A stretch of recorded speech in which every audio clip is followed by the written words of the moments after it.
Welcome to the Trump Breaking News Network, your daily source for up-to-the-minute Trump news. Join us today and every day. Here's today's news. This is TBNN. Trump's North Korea options: place nukes in South Korea or kill Kim Jong-un.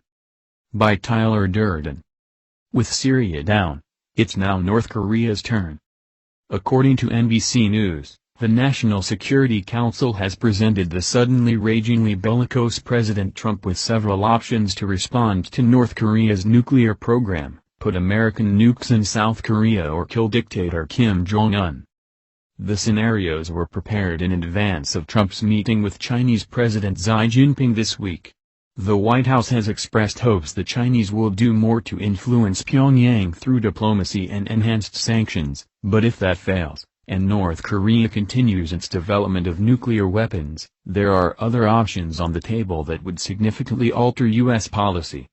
While General John Hyten, the commander of U.S. Strategic Command, maintained on Wednesday that any solution to the North Korea problem has to involve China, a senior intel official told NBC he doubted U.S. and China could find a diplomatic solution to the crisis.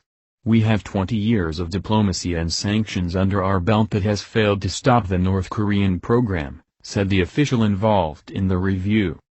"I'm not advocating preemptive war, nor do I think that the deployment of nuclear weapons buys more for us than it costs," but he stressed that the U.S. was dealing with a war-today situation.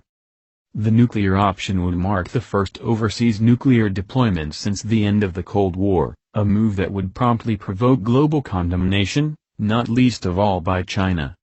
It was not immediately clear if South Korea's regime, in turmoil recently following the recent impeachment and arrest of ex-President Park, had been consulted with the proposed strategy. The U.S. withdrew all nuclear weapons from South Korea 25 years ago. This option is also facing domestic pushback. "I don't think that deploying nuclear weapons is a good idea. I think that it will only inflame the view from Pyongyang," retired Admiral James Stavridis and former NATO commander told NBC News. "I don't see any upside to it because the idea that we would use a nuclear weapon even against North Korea is highly unlikely." South Korea's sentiment aside, NBC notes that the U.S. Air Force leadership doesn't necessarily support putting nuclear weapons in South Korea. As an alternative, it's been practicing sorties right out of the depths of the Cold War, long-range strikes with strategic bombers, sending them to the region for exercises and deploying them in Guam and on the peninsula as a show of force. The second, and just as controversial option, is to kill North Korean leader Kim Jong-un and other senior leaders in charge of the country's nuclear program. "The overt regime overthrow option has huge downsides," said Mark Lippert, the former U.S. ambassador to South Korea, who also served as an assistant defense secretary under President Barack Obama.